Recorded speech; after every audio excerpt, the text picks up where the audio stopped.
Ale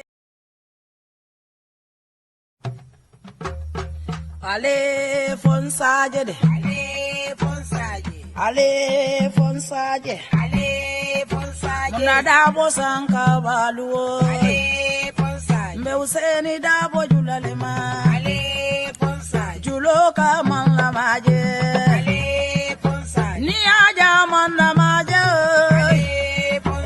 Suluo simmeneleda Useni mansata Alale ya mansandi Mbaro da bodima Mbaro da bodima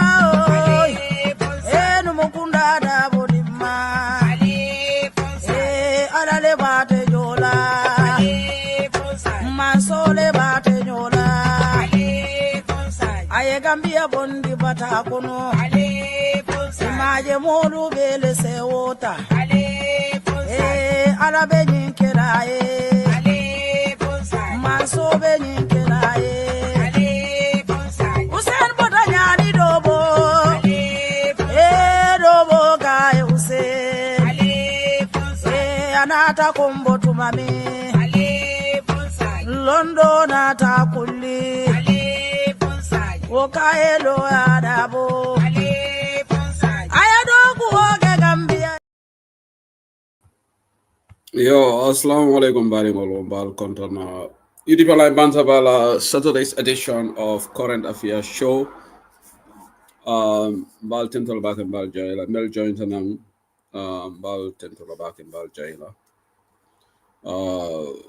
Animal Minala join and out of the Monday. Not a Saturday's edition of Current Affairs Show on UDP Live Bantaba. So we do afternoon's edition on UDP Live Bantaba.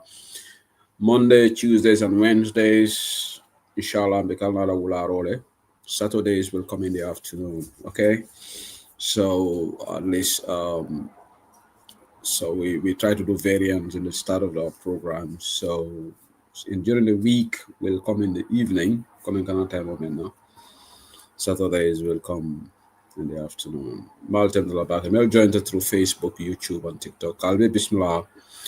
The 22nd of November 2025 is 7 minutes past 2, so we've got a 2 hours program here. We'll wrap up this show around 4 o'clock, just 2 hours more color.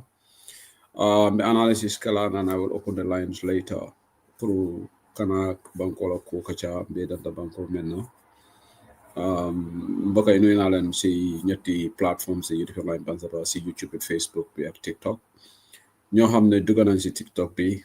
Manglana Nyan again tap the screen, repost, keep tapping the screen because that at least makes the live streaming, it makes it valuable to TikTok because otherwise they keep asking me for verification and I don't want to do this multitasking. I'm doing analysis here. It's quite cold in the UK and I think most parts of Europe, it's freezing weather across Europe right now. I think winter has properly started, and yes, I prefer cold, but sometimes you know what, you don't know whether I prefer hot weather rather, but this is Europe. It's quite cold, very cold. But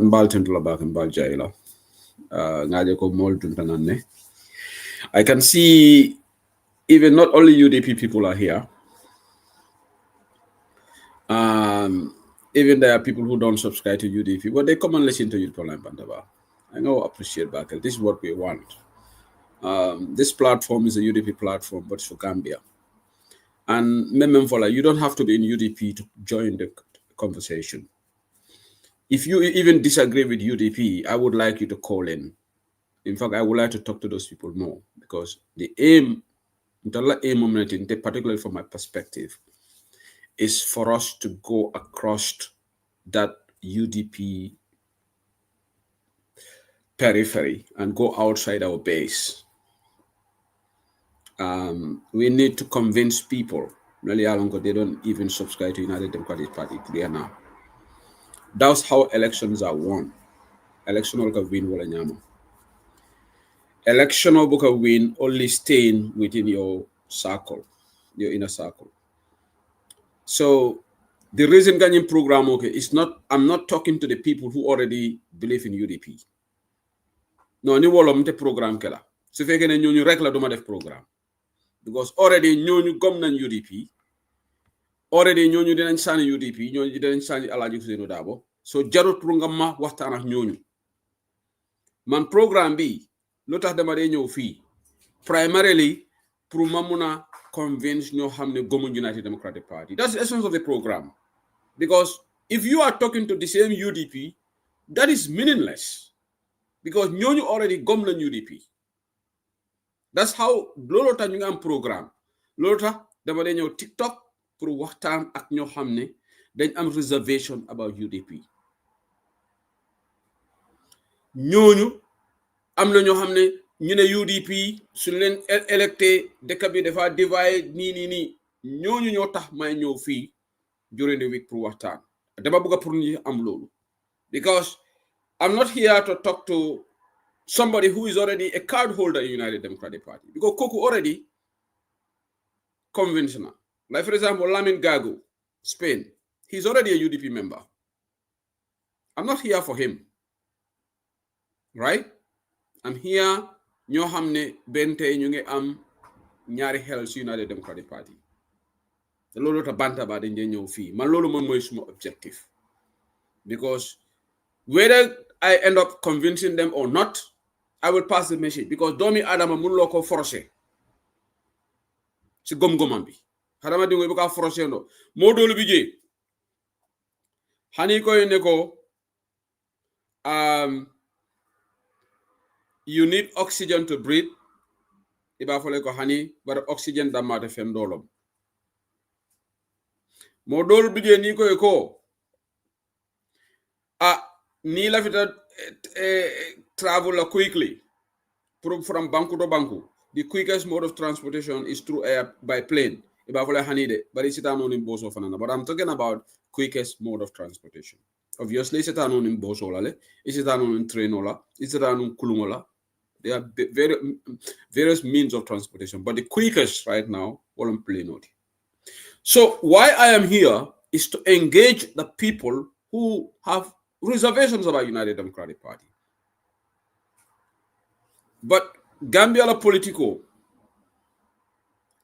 I want to appeal to the people. I will keep appealing. I know sometimes it sounds like you are wasting your time talking to some people.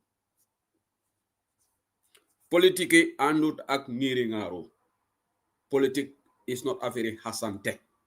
Politics is not going after each other.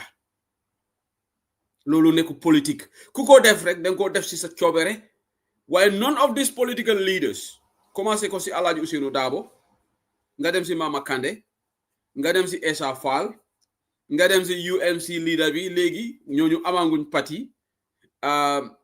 Talib ñooñu si ñun lañ bokkoon ba léegi Talib form na movement am sa UDP dañ am barke Adama Barrow aboda UDP le atata lo faye saying Talib na la mul boda UDP le tata lo faye all these people e be boda UDP le Lord told you UDP party bo am barke la because there are two major groups in Gambia today, two formidable groups. They are all from UDP. Ñun dañu wara santa yalla ci lolu because they all learn their politics from United Democratic Party.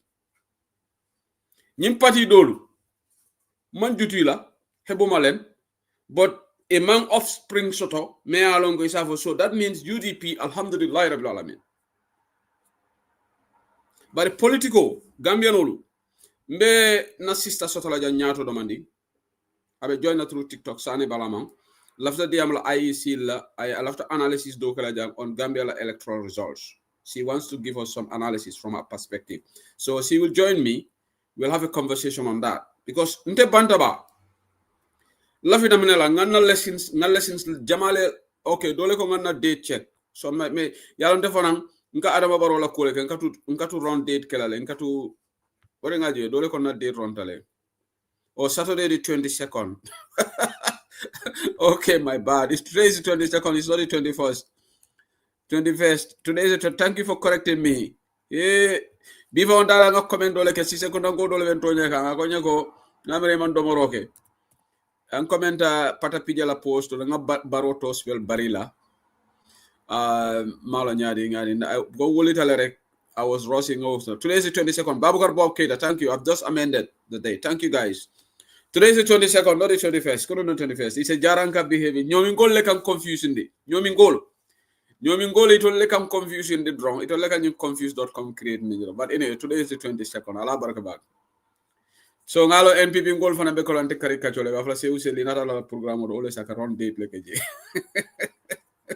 But anyway, so na system in ala jana be diamula election ola. But Gambia, I will keep talking about this every day. I'm sorry, maybe some people will be bored to hear me. Momo ila diamu ake. Anu nimbengo men diata me ake fanam. Jam moma mo elif. Ken elifut ken. Ñun yep ay magi suñu bop la. Because Gambian dafa gaaw di wax ne man ken fay duma suma bill. We already know that. Why talk about it? We already know that fee can belong. Why do you want to echo that? Nimbe diamo la rek isa way man mamon suma boppa man magi suma boppa. We already know that fee is deka bo xamne ku nek ya yor sa boppa. Da nga liggey nga am xaliss ñu fay la nga fay sa bill. Wara nga def you are either self-employed wara yow ya xam leneen lu ngay def. Why fee everybody is responsible for his or her own. Mashallah. Bari, one thing that I will keep saying, and today is not the first time Sehu Sedele is talking about this. Ñoo xam ne dañ ma yaga toppa. Depuis ma nekkoon Freedom Radio, I used to say politics of insults, politics of hasante, politics of attacks is not part of democracy. Du tey rek la ko wax de. Ñu ma doon follow bu ma nekkoon Freedom, I used to say, and I will keep talking about that. Kuko buga def ko. Momo lafta kelake. And it's not going to yield you nothing. Nada. Ate fensi lema. Ike da fonyole bambandi. Membeti ata. Komen Alaji Ousainou Darboe fonka même fon na party leader. Ako politiko ika molu yayale ye molu kango nganya.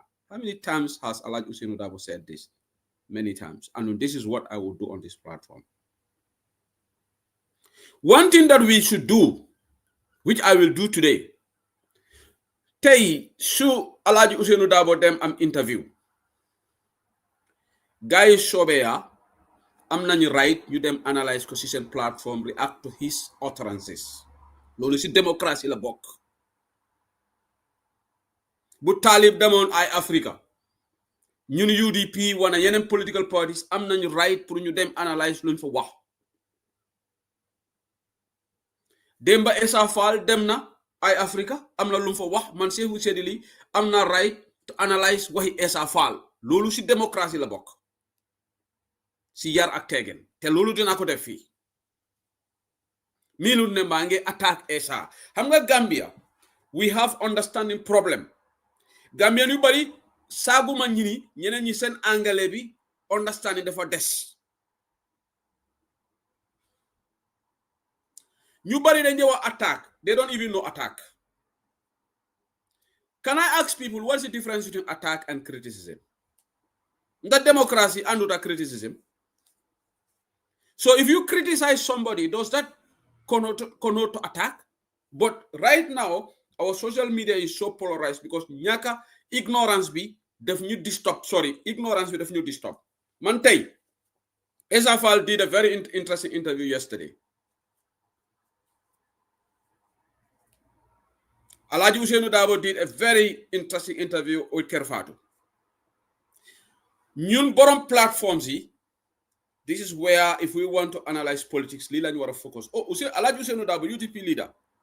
Dem na Kerfatu li ak li lañ wara. Let's analyze ñu diagnose waxam bi. Si yar ak tegen. Ben doomi UDP warna mer benen opposition di analyze waxi suñu party leader di disagree ak mom wara agree. Lolu ci démocratie la bok. Just like today, man, there are a few points that Esa Fall made in the interview. I vehemently disagree with him. Meaning that they call disrespect. The guy is so where, why don't you just say who will attack Esa? Just like Alaj Usainu Dabo, anything lung wax kerfa to interview one. Another person, another political party, muna dem si programme mu ne te de UDP leader bi li ak li la wax waaye man d'accord ak moom ñun gaay UDP war ñoo gis loolu ne ñu ngi attaque suñu leader loolu tam mané civic education dafa tumaranka ya ci dëkk boobu noonu. We have a long way to go. This is why keroog loolu laa fi wax Gambia, we have a long way to go. Ku waxul loolu ne you are misleading yourself. Suñu understanding si funny democracy ak civic education is at the lowest of the low. Te si diaspora bi la gën a bari fii. Xasuma kende. And it cuts across all divides.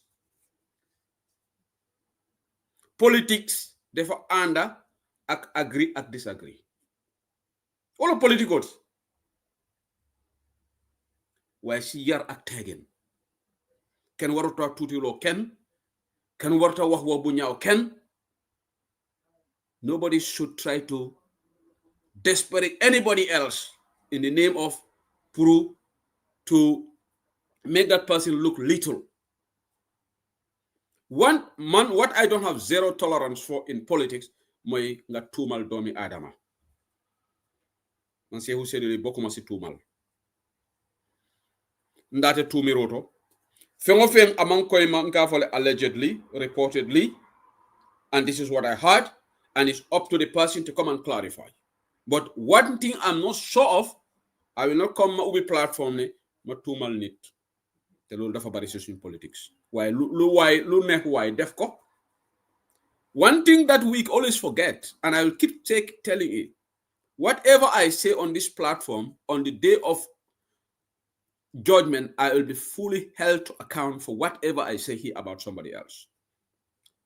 A very platform here, warula nenga tumal ne, because besi alahira, yo sa file bi nañ ko ubi, yo ya wax ne diw sangam li ak li la def, te yang ko tooñ, jégalu loko, lolu dafa des sa digant ak yàlla. Ma lolu ta man politics, ak luma buga support UDP, ak luma buga UDP nek power president, lu tax ma tuumal kenen, because dama buga just for people to be mad at that person. Lo xamne óoluut ma dina wax ne even Adama Barrow dama ko tuumal si lo xamne óoroon na. Lolo ta I'm very responsible. Waxuma kenn responsible de because wax Gambia dafa difficult. Man suma boppa lay wax I am very responsible and I will continue to be responsible. The best we may retire from this media work. I will go with my head high up. Because wax dafa jafe. Diamo man dia. Diamo kolayatale. Modoldung, they are carried by euphoria. Cause right now, 129 people are watching me. Alhamdulillah Rabbil Alameen. On TikTok, 139 people are watching me on Facebook. 200 and something if you add. I should not take that luxury, manedema tumal domi adama, because people are watching me. I'm not your hamne feed in 3-4 hours. Maybe they will end up having 60 people, 70 people watch them. Because what motivates people also to listen to you, then buga janga si dara. Man de duma yaga si life bo xamne janguma sa dara. Suma duga ma gis di waxtaan lu mo demé, I just sign out. That's me. I don't like to waste my time. Any platform bo xamne dama fa yaga rek nga xamne I'm learning something from that discussion. But if I feel that this is mumbo jumbo talk, dama duga rek sign out. That's me. Because I'm not going to be part of mumbo jumbo discussion. Time is essential. Time is valuable. Time is money. Anything law I feel that is going to add value to me and the entity that I belong to, that's what I will subscribe to. And nobody can change me. Nobody. I cannot change anybody's style, but nobody's going to change my style. If anybody wants, you stop listening to me, because that's your civic right. If anybody wants, you can even block Bantaba. That's your civic right. Because koneka ya mom's a gadget. All right. Even if 10 people are watching me, but I will, as long as my message and my style, I feel that I value, I better talk to that 10 people than I have 500 people, but I am taking whatever mumbo jumbo discussion, things that don't add value to our discourse. That's not going to change the living standard of Gambian people. Lala ñoo def ben am change of government. Ndax malo bi muna ñoo control price of commodities in the country. Right now, Barrow is just using 52 million. Just like Alaji Usainu Dabo said. And SRFAL repeated that yesterday. Nakala nguur gi jël 52 million, 58 million def waxi daani saret. Doing political show. Lol mo wara nek suñu preoccupation ñun ñu nek ci platform bi. Right now Barrow is hiding behind the constitution. Yes, it's a constitutional power vested in him to go on the Meet the People store. And this Meet the People store in its current format, I think should be scrapped from our constitution. Man, I agree with SFL on that. I agree with Alaji Usainu Dabo. It needs to be looked at because waste of money la. Adama Barrow is using it for political talk. Look at Ahmad Ba talking about ñoo xamne ñu ne dañ la wax ne they are not Gambians, they should not be afraid, war nañu jël attestation ñu jël sani karta. Naka la minister wara talk wax lolu nonu? You think a Senegalese minister will say that? No, they are responsible. But Ahmad Ba lum am interest rek moy Adama Barrow continue be over 2026. Whether dafa and ak dega right now Madam Sane this morning dafa mas yoni very interesting figures. I think she collected that from the auditor's report. IEC agents money transferred to the account. So Madam Sane duga fi dinañ duga ci waxtaan bobu non. Lolu dañ ko wara discuss the platform. I have the figures. Okay, I made a mistake. I should have transferred it to my other phone, which I will do. But mom su ñew fi dina waxtaan abi diam lo ko tala. IEC la agent so li jo ye duku kodo la 2021 election. So 2021 election will be free and fair la no ñaadi le. When agents reportedly, these are not what UDP man for the auditor le for auditor Barrow la auditor kakodo transfer into their private accounts. This should be the talking point. But until opposition olu menyo attack la kariko teng in the interim ite bela time moment devote kan jangola Barrow na la molu ibe dunka ibe la kuryal ke kan alaman tankala sinya saba de gon temal la fi Barrow win 2026 alaman tankala sinya saba ni ma sibo keta na 2026 ko ma sibo men keta 2021 minamu la jankana ka kumbo dol bije they will go out mote jala kotenke wala keta 2021 bidim Barrow en sunya election wala people went mute mo danta gol men tada la jusunu dabala korda ko ne tiaga so fayji. The rest of the opposition, Mumfan defend. Barrow used the state apparatus, state machinery to coerce the Gambian. Ka incumbency used to subvert the will of the Gambian people. Wala kata 2021. And Barrow after wala kata 2026. Nte wala nantela attention obey right now is if I sign a name Lamin Sane Bota Diamola. Pro either in Tuesday or Wednesday. I najanga diamu Gambia la UDP la economic policy la. Yalo nga fale this week masu la bara tamatale. So science before ngana program wala nakachata ngai go. Lafte soto la banta bala next week. Yenaja ye diamu UDP la policy la. Nke wolente itay. Because ndolla do ko nyanta kala munati. Nga afo Gambian ole nin nata maralol me monekala whether people believe it or not. Na also nga tala barola sunyarol we keep eye on it. Comme Alaji Usainu Dabo memfo. Fo ninge wol ye tala jibe rola IEC ngela taman nyal jibe comme sunyaro men in 2020 wokana ke. Yen 419 nyame. Ahmad Ba ya fole. Ako melman kayto soto. Ye sataita attestation osam. Anu sefolu be diamu kan ko itolbe barole fasala. Sefolu no alkalol. Ibe diamu kan nyin toto de. Because they pledge their loyalty to Adama Barrow. Ndolbe munekela pruko ko mitigate. Bi wala nyante kela ntolbe la preoccupation. Because ndolbe ni nyo junko men naten online. wala na Ismaila Cissé sa fit soto abota jumala attack la sa DA Jao the last other week my fati jumala attack honorable Sidia Jata sa barola mol fo they've grown fed us because ye nyene goko ima de fenke ben yen tolu jabi nga me mune folay no Dr. Lamin Samate ako UDP ko le yate attack in New York, which is untrue. Health Minister lawo. Because the last time I checked, domi rewu manke UDP ngoti. King Jobis manke UDP ngoti. King Jobis wala ya confront. But Lamin Samate tata lo kianne pour que Adama Barrow kontanindi ako UDP ngol lati attack bara ma ja katela nyamo wota UDP ngol koma UDP ngol fongo damal be nyo tenkeren kan online ako saying he feels happy. Na over me knowledge. Na over me knowledge. Alo kumo mba jabe la munelo. Man jabe ta soto. But the only thing is, I remember for woman shot until UDP ngol ma attack. Ma foko UDP ngate wo protestal kono de. But the main architect mem fo Dr. Ismaila Cissé confront. Walon King Jobisti. Muso dobi je ko mu UDP ngol ti malo. But hana UDP ngolon ay nyanto soto le pour que protest.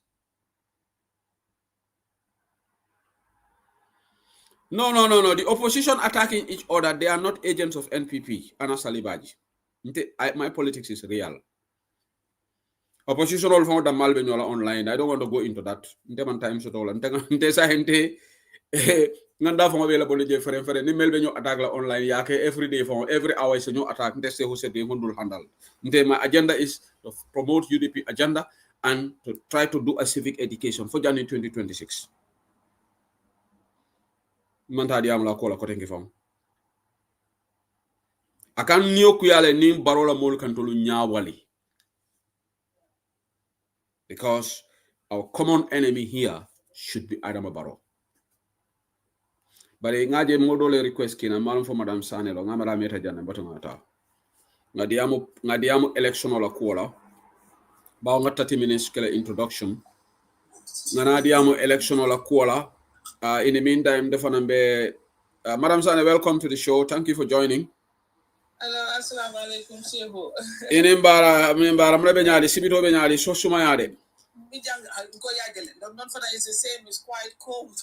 Yeah, dula belebe suma yade inside. Alhamdulillah, yeah, you feel coming Kenya. And thank you for letting me on your show. Yeah. I think another offline. For those of you at all Ning say who the Amuta and IEC problem I think Nyantaka discuss. No mejan offline. No yenyi men Kenya nang atondi inka wala upload ka. No ba ki kan nanyu fundo le to fam, you know. Yeah.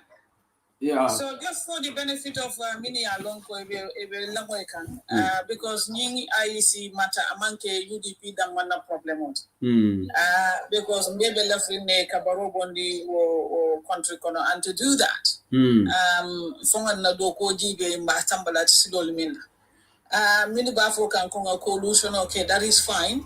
It's still another option. But the main problem in the main is also additionally in the polling register, the electoral register. The electoral register information or from the presidential results in 2021 and in the parliamentary results in 2022 and in the local government election results. I don't think it reflects actual figures from what I've seen and what I've collated. Simply because Nijako, it could be a registration. Okay, in fact, to start, in April, in census in the Gambia. So you go into Banco 2,400,000 people will be there. So we're not even 2.5 million yet. According to the IEC records on the census report. So it will go out of that 962,000 Hadamaduo will register 962,157 or more registered throughout the country. This is before Nindomi Binakang April 1 what he did.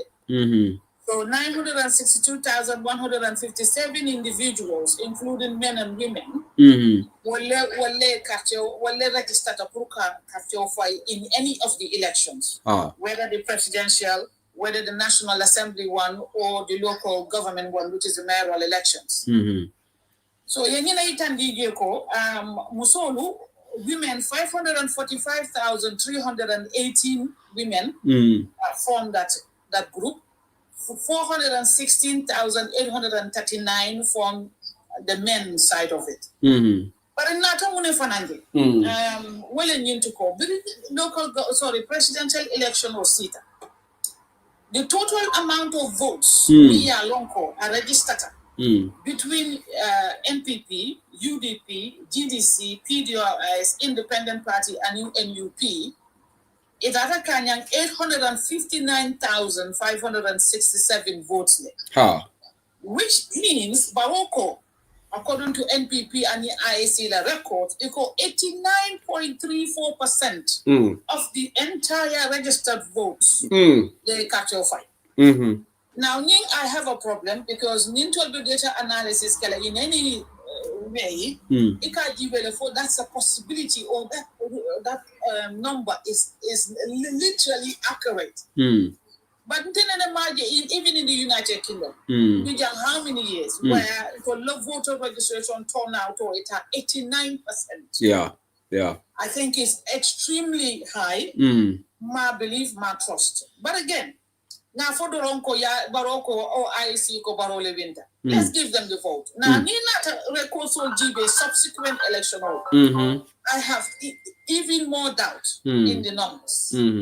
Because Niatara Adama Baroko Winter, I 457,519 votes I will settle in the 2021 elections. UDP at 238,253 votes total. GDC 105,902 votes total. PDRI is 32,435. Independent 17,206 total. Independent, so independent. And then the National Union Party, saying I think Lamine Dabole lead can say. So that's 8,252. So your numbers of it gives you 859,567 votes, which states that 89% of our voter registration voted.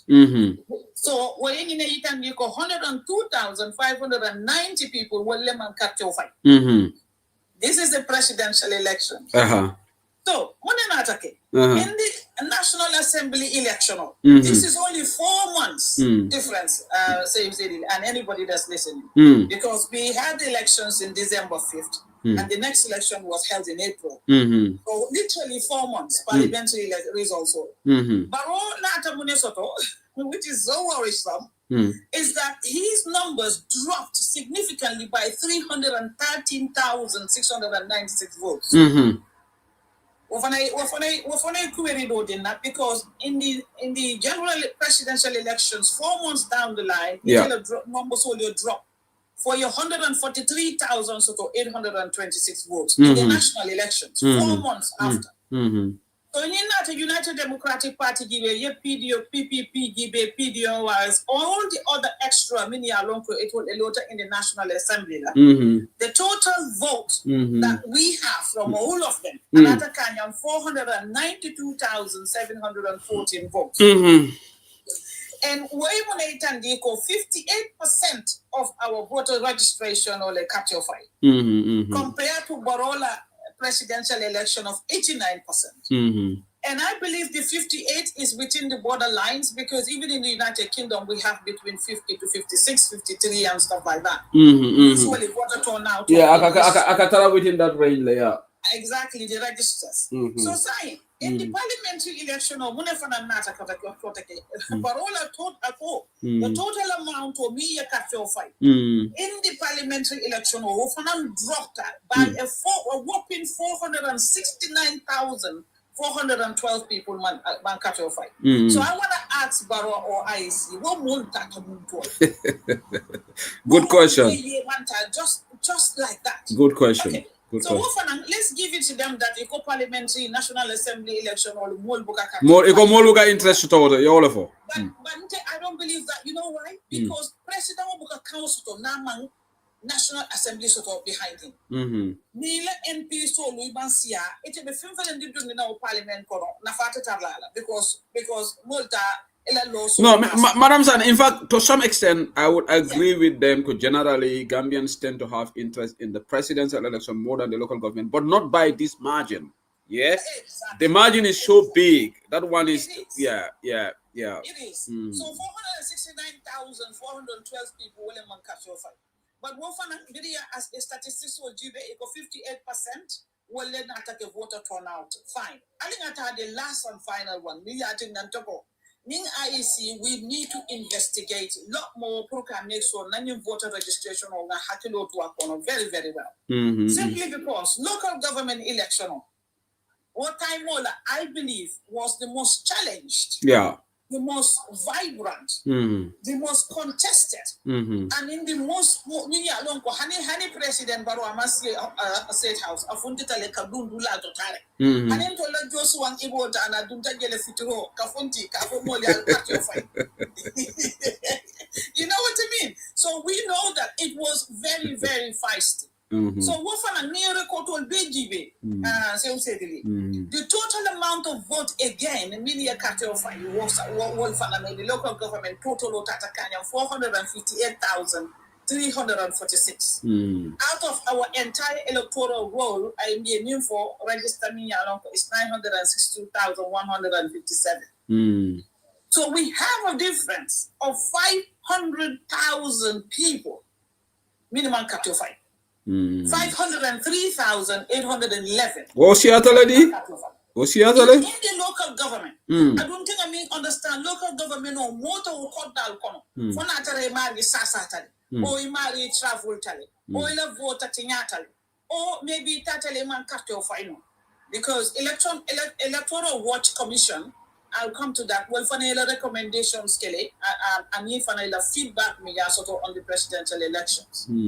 But to tell people, 503,811 people in the local government election, what is very, very concerning. And I want to ask IEC, where has those people you will the thing is, Madam Sane, you'll be lucky if you ever get reply from IEC. They will never respond to them. It is sad. Even with the feedback, me along about electoral commissions watch, because these are the observers, meaning Canada internationally, Canada can now electoral oversee. And some of them actually sponsor or some of them fund some of our electoral situations. So new feedback means of course it needs to be looked at. And again, I know because even the United Democratic Party and I don't know petition since 4 years ago. And I'm also very stubborn. I tried to do also a petition this couple of days. I'm waiting for the numbers to increase, which I'm going to pass to Change UK to see if they will support us to get IEC to provide us with the polling station results. We are not asking for anything, but let them give us the info they have for the polling stations, individual polling station or mini alonga the Bangkoka. So Neo Koros in not only to the United Democratic Party, because we do have Toy, we do have viewers from all other areas. Nyantaka Nani electoral register review. Nyandaka reviewed it. Because luckily GDC they're now on board with us because Tolganyu for the cabinet in 2021. As a Falfana Yafole the other time, Natalie Kafuko new electoral register, the numbers don't tie up, and he believes that foreigners are in this.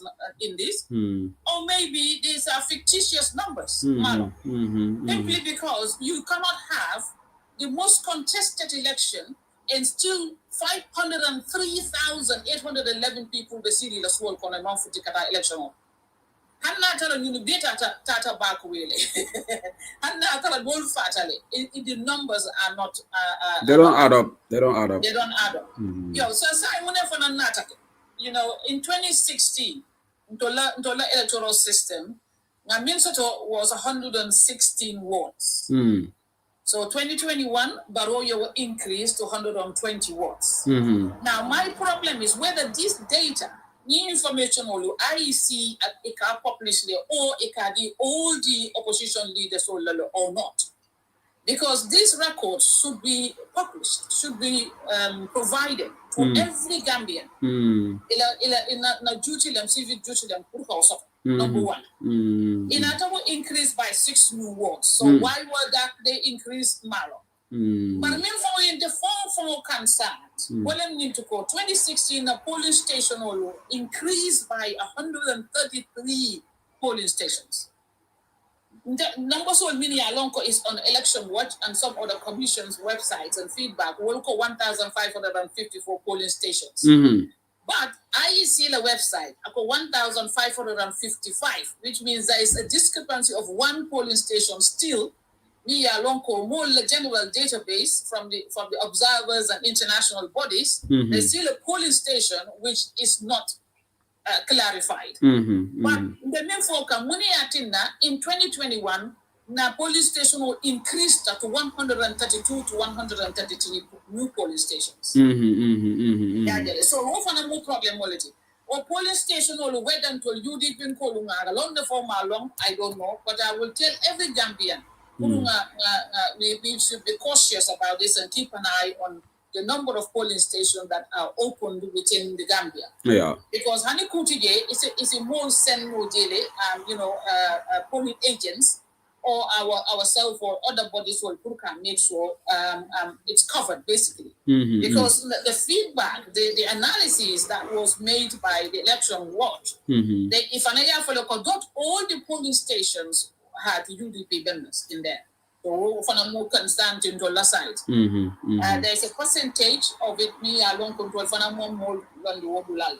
So, hopefully, this time round we'll make sure, being a funti, make sure at least 3,000 polling agents to provide for the United Democratic Party. And the new goal for they should also do the same. Yes. Okay, me more leselendi ka ngajala more you carry on. Malon fo ilafta diam la for TikTok leselendi bang malon, I don't know. So don't be there ka selele bakara. Lady Tati o ngambari ngo jindi maybe wo malon fon ka seleta le fam. Denga mol ka join TikTok le fe buka. Yeah. Lamin Koli is a mute bang Lamin.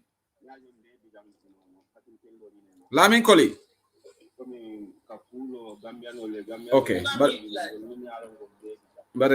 nga mute.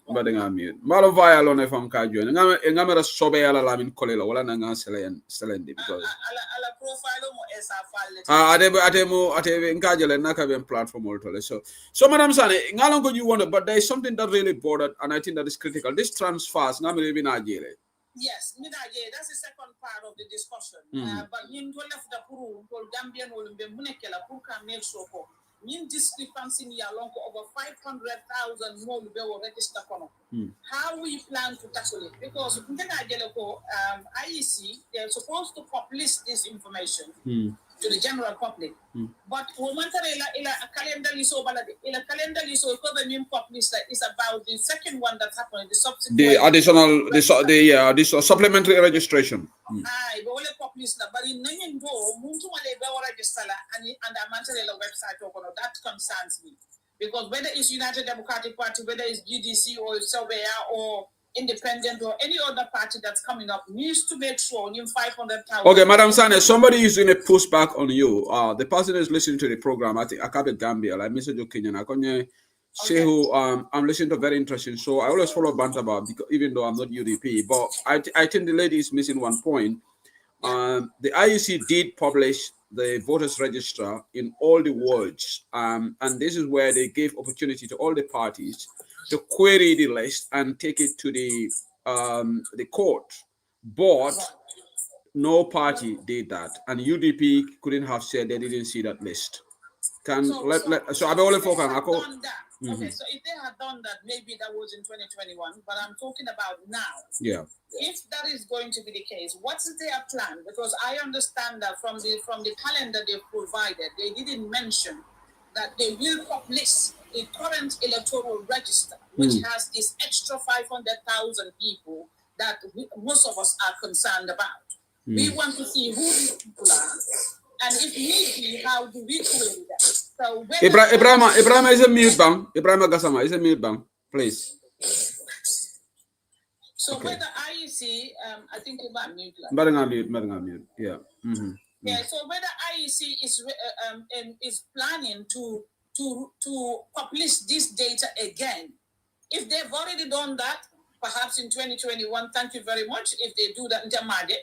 But if they have, they're planning to do another presidential election. Yeah, to be honest, they did that, madam. They did that.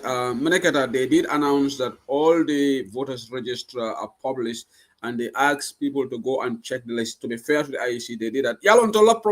I think we were too complacent in 2021, and we should have actually go to the revising courts. We missed opportunity, Manta revising courts, but they did publish the list. But I agree with you. The comprehensive list like published like yes. They should not only publish the supplementary list, but the comprehensive list. Yeah. Correct. So on the calendar they provided, the 2026-27 calendar, they mentioned that they will be publishing that, and they provided a 10-day duration for Gambians, which in fact I think that's very, very short. Not reasonable. No, that's not reasonable. Knowing Gambia everything is about manual. Manual record keeping naked. You cannot tell people to do only a 10-day timeline. Yeah. Verification. Okay. It's not possible. I think we are very electronically motivated or electronically based. Yeah. Then perhaps it's for see computer check quickly, and you may be able to do that. But I think 10 days in entire revised that maybe to 14 days, or maybe to even a month, because we still have time until elections in December. True. A timeline will be more than many along. It's reasonable. I think 10 days is something they should revise. Making the reason being that we don't have adequate resources, and also the fact that we're not computerized for us to do all of this. Yeah, so naturally, if the person is working with the IEC or anybody else, I would suggest that they review that policy and at least change it to maybe 14 to 30 days to give people the opportunity to vet those records. Because not only that, I'm so Alkalolu, Sefolu, regional constituency chairman of different wards will want to know who these people are. And where are they living, whether this is true or not true. Revising court, at least you have the space available and the time and the days for it to revise in court. I agree with you, Madam Sane. They think, okay, Mel joined and along 4 people are waiting, but after Memphis, I just make an announcement. I have only an hour to wrap up this show because another 2 hours solar. So, Memenkela, be patient, Madam Sane Blal analysis plan. Now, I'll give you guys, all of you, 5 minutes each, Aliala reaction, okay? Yeah, I understand. Yeah. So she has she's making a very interesting analysis that a lot of people are interested in. I can see from the comment section, a lot of people are impressed with her analysis because she's very, they said she's a bit making it makes sense and we should all listen. So Al-Nabla, in the next 5 minutes, let her wrap up then. So, Gambian IEC decided and they finally, become very vibrant and honest to ourselves, or they don't want us to call them corrupt IEC. I think they'll try this time to publish the information quite adequately and on time. When they do that, because IEC manyan na la website of the Gambia or technology sort of yeta radio station also yeta online page solo ya for what's happening. Ya probably so that more salon ko nyun ko lebe on IEC data le bondi adu mol be kala data verify la nimbe ko da kono landlord o mo nata be nyinin ka kan kare ite dumi ko nyum mo kare be so kono to nyalen foto nyata satana wo landlord o ya long bude be kiri nimbi tikiti yole atobi je mol sat fanansa nyinin ka basa maraba tarla wo information all are already known to the public domain beforehand. So homo killing. Secondly, anyone, me along Kabitani election auto, please, these 503,000 people, let's go and vet them. Let's go and check that these are accurate. If they are, we absolutely go to the elections and see what will happen. But let's make sure you 500,000 or media long source as a large discrepancy should actually be verified and vetted. Because and then so Nina analysis in just to be quick because you have other things to do. What I mean to go bringing Keta IEC auditors reports or auditors all data for NGB can make sure accounts all are verified, the funding they have from different companies.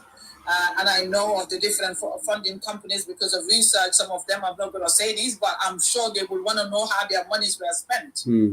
But they have found out that there was some money which were some source or income that came individually to different accounts. Meaning they were in their private bank accounts. They were not in the official IEC accounts, but individual private bank accounts. And these people are the returning officers that worked in the presidential elections, in the parliamentary elections or National Assembly elections, as well as the local government elections. I don't take another question minute. Anthony R. Seka would have 100 million. $961,440 sitting in his bank account, and he failed to disclose this. And why is it that the police, who is the IGP, Sehu, did not make it an opportunity to ensure Kanyunla Ko verify? Because this fraud information is either to do with drugs or to do with money laundering or something that is of a controversial nature, which has to be investigated. According to Republic, according to data that came up, that the police actually initiated they did. the investigation twice. They did. And then, of course, the previous chairman wrote a very I wouldn't even say irrelevant letter, citing a lot of things that I don't think make sense. They shouldn't be investigated. And of course, Billy letter tata na Hido Baroya, action tala. And still, IGP has been quiet about this. I understand that the police were instructed not to proceed with the investigation. That's what I heard from the grapevines. I don't know how true that is. If they want to fight corruption, and they want to tell us that the elections were free and fair, we should not have any of our returning officers being paid money into their private bank accounts. This money should be vigilant. This money should be transparent. They should be known to everyone. They were given this money. If this money came from sources that are unknown, we need to know they owe it to the general public. I remember the auditor's report stated that these funds arise during the timelines of the 2021, 2022, 2023 elections. And why is that? And interestingly, Joe Colley, the current chair of the IEC, October new list order. At 53,666. 53 million. This is in millions, right? These are all millions. Oh yeah, 53 million. 53 million. $666,200. $666,235. Wow. Yarvan Joe Colley will be a millionaire already. You have Amadou Tao, which is 42,047,700. No, but Madam Sane, Yinda Madama and $2020 election on nullify. Well, exactly. Yinda Madama, forget about this illegal registration. Only this on the auditor's report. The Supreme Court should have just annulled that election. It doesn't make so sense. Yeah. I mean, why is it still pending? Why is the money not accounted for? I don't even know why we wait in time. And money at in the IGP ma action time in the and what me at in we have to discuss new learning list. The same people who are on this list are also coming back to be returning officers in our 2026-27 election cycle. And this is something I want every Gambian to pay attention to. Because if we say Anthony R. Secker was paid $100 million and we don't know where the money is, it could be taxpayers' money, it could be funds, it could be grants, it could be money that was given to someone, I don't know what it is, but that funds is there. And this individual failed to come and disclose why he had been paid this money. Yeah. Why should we trust this gentleman to become our returning officer in the 2026-27 elections? Why should we trust Amadou Tal to become our polling agent or returning officer in the 2026-27 election? Why should Joseph Colley be our chairman? Yeah. And again, after we dwell a lot on the chairmanship, you know. Lua Anyantaka Noma, Bangoka. And of course, one of the problems in 2020 draft me Tata Yafai, maybe in Lage, because then the president would not be entitled to have all these privileges to appoint and to dismiss. Because IEC is a critical constitutional body. Mia Lonko, the individual who is going to head it should be a person of impeccable character. True. Integrity will it will question. So no nyama already more I don't know nabening appoint the Judicial Service Commissioner for health for an advice than nabening appointment. I long this money is spending. Joseph Colley has 53,666,000. Me along ya dollar account over. Surely Natra Tonya Bekering, Ding Womania Nakela Echiamat at all. I didn't follow the section of But Madam Sane, the interesting thing is all the opposition parties are quiet about his appointment. They should come together. This is why opposition needs to unite. Opposition could have come together and reject the appointment. Yes, I don't know about all the powers according to the constitution to appoint. But when you can appoint somebody already who is allegedly the person received 53 million from a private. That person, that's an integrity issue surrounding that person's. I understand. So, and our laws did state that anyone that is going to be in that position should be person of impeccable character. Yes, absolutely. The person should be a Gambian by nature and must not have any other pending problems around them. Yeah. So no Bekering did mean in the position or should be questioned. And so the remaining role because the Banjul election officer Abdullah K. Jeng, and I think you have a Jeng name in this list behind you. Yeah. He's the director of operations. Whether Abidja Atije, but he's going to be the director of operations in the Banjul elections. The last name is Jeng, maybe Atatigi. Cherno M. Jallo. Whether you have Cherno M. Jallo on that list as well. So Atije, Cherno Atije. Kanifing Election Committee. Yaram Bamba Election Office, you have Lamin Cham as commissioner. There is a Lamin Cham behind you, but in Malon Fatolong. Passe at 37 million Lesotho, 769. This person, Lamin Cham, is now a commissioner for Yaram Bamba election, post-world. Now, Birkama election office, Lamin J. Jadama Lebewoto regional electoral office, Lamin J. Jadama also was in the Mansakonko area in the last one. Then you have Sibanor election office, Babu Karundong, deputy head of ICT. Mansakonko election office, you have Amadou Tal, he's the information and public affairs office. Kerawan, Walentomati Hadisidat Ju. Unfortunately, it's a lady among them. Toma falling into the 18,322,000. Wow. I will receive. Wow. You have Wasu election office, Anthony R. Secker, Wami Alongo had the whopping 100 million in it paid to him privately. Yeah, I tell you something about Basse. Yeah, I tell you about Basse, but right now he is a commissioner for Wasu. So I don't know Wasu. I tell you about Wasu right now. For the 26-27 election, but he was posted West Coast in the 21 elections. So Janjambure election office, Suleiman Diouf Lebije, director of administration for Janjambure, and Janjambure Suleiman Diouf Lekoma as well. Gambia, oh Gambia. And then Joseph Colley, the chairperson, is the one that's responsible for our presidential elections, and he's at election house. And again, he is the chairman. Now, a Gambian Olumbenga Lonko, New Molumini Lonko, Kodo Tela account according to records and auditors and newspapers, these people should not be individuals, any returning officer, because truth and transparency today.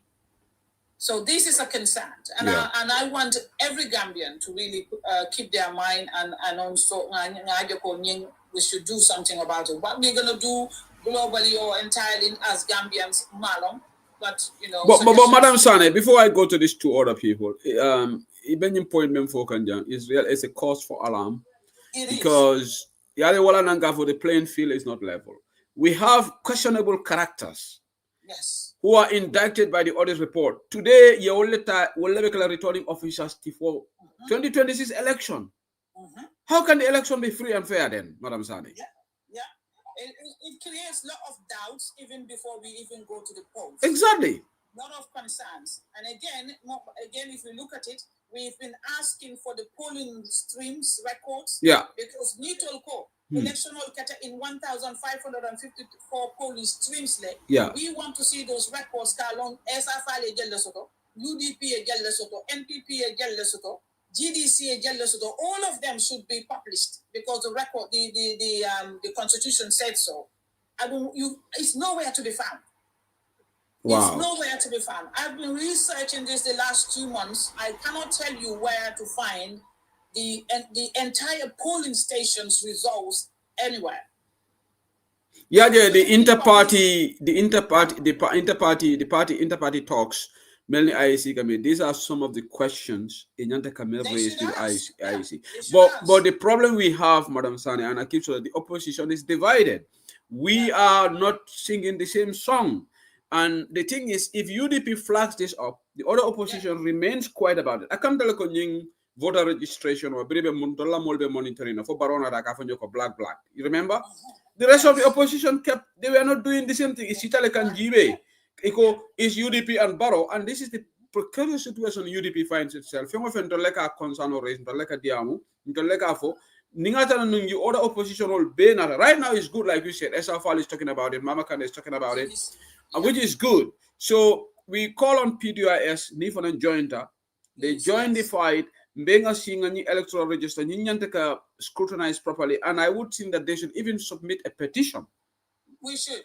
To IEC, none of them should be part of presiding officers in 2026. They shouldn't be. Yeah. They're not supposed to. They don't qualify. Yeah. According to our constitution's records. Yeah. They don't qualify to become any of our returning officers because there are questionable character information around them. And auditor level info. This is known to entire Gambia, and I believe by now. And these records have been there since 9 months ago. Yeah. It's just lying there. And the Mama Njaila letter to Barrow is also throughout. Social media, everybody have it. Even I have a copy. So this should not be. You know what I will do? In fact, I'm planning to invite our organizing secretary Suleiman Sao, because he also doubles us as the National Assembly member for Badibu Central, Deputy Olom. Some of these questions. What can the MPs do about this? Because Madam Sane, in as much as we are hopeful to win 2026, but let's be realistic. How can we have all these characters as returning officers and we election of a fair, free and fair? We need to address this. 301,353,000. Yeah. A long way. Baroka Law confidently he is going to win 75% of the votes. Because maybe at the people who are returning officers, well, they are dubious characters and they're going to do everything.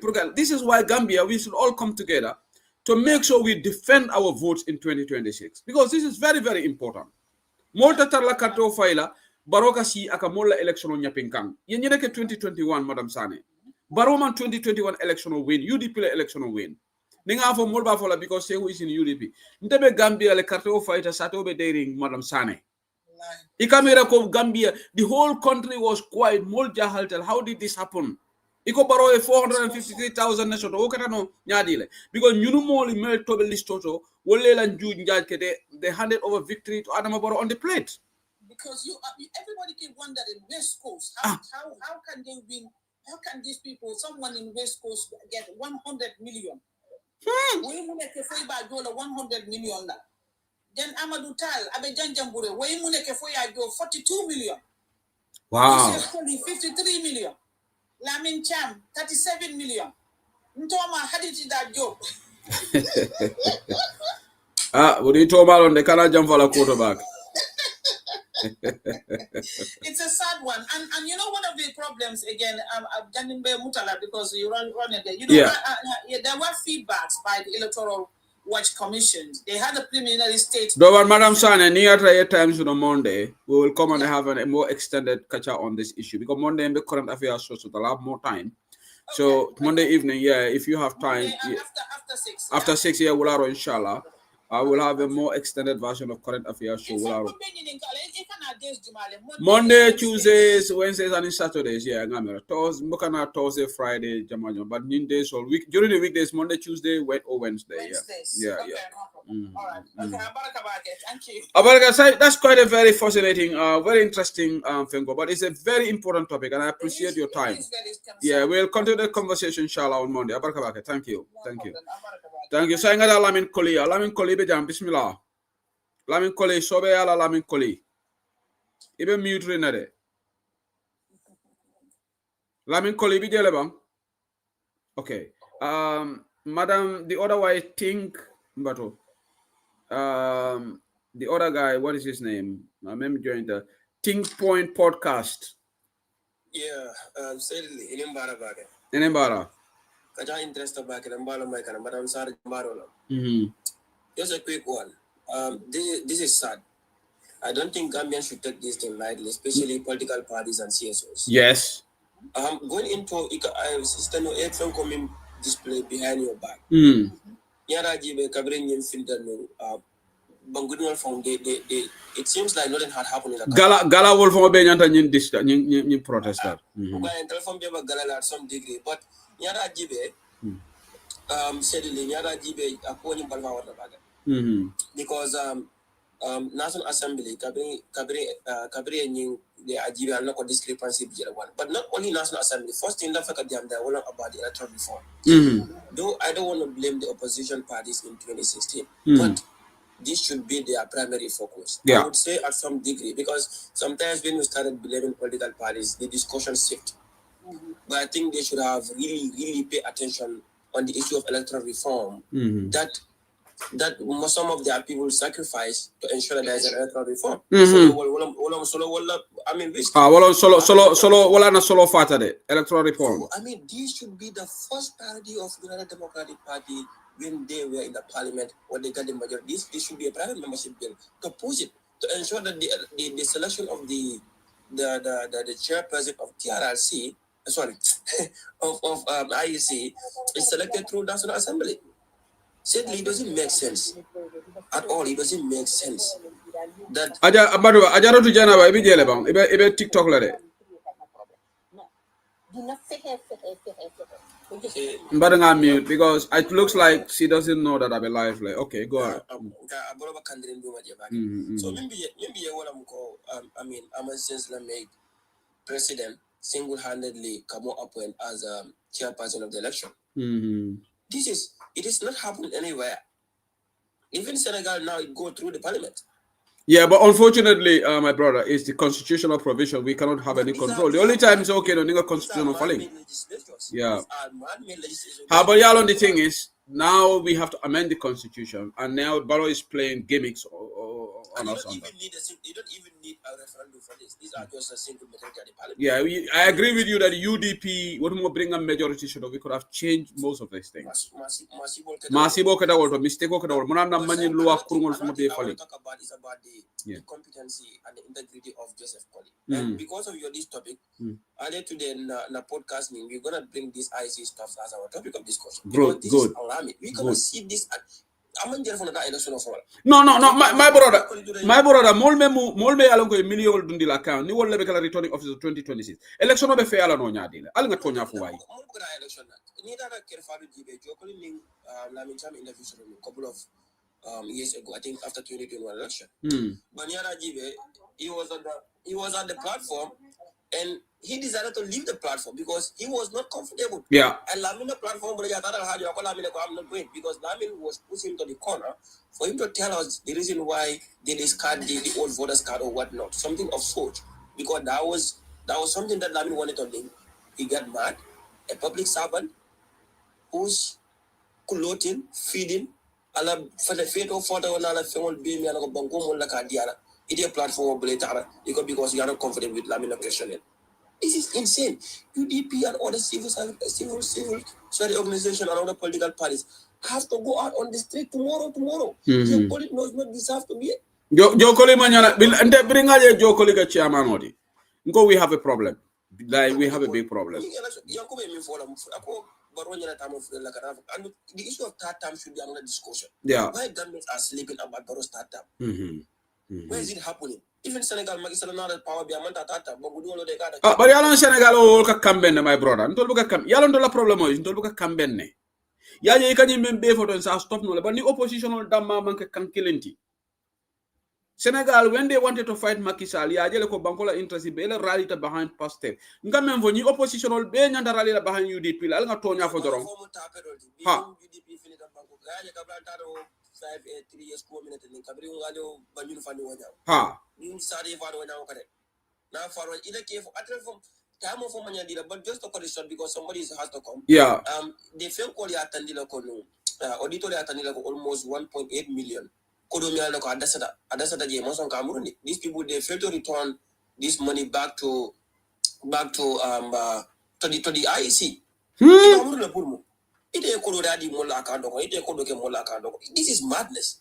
Where would you see something that is meant for something? It was 100 million, maybe in 10 million in no, I mean, who cares?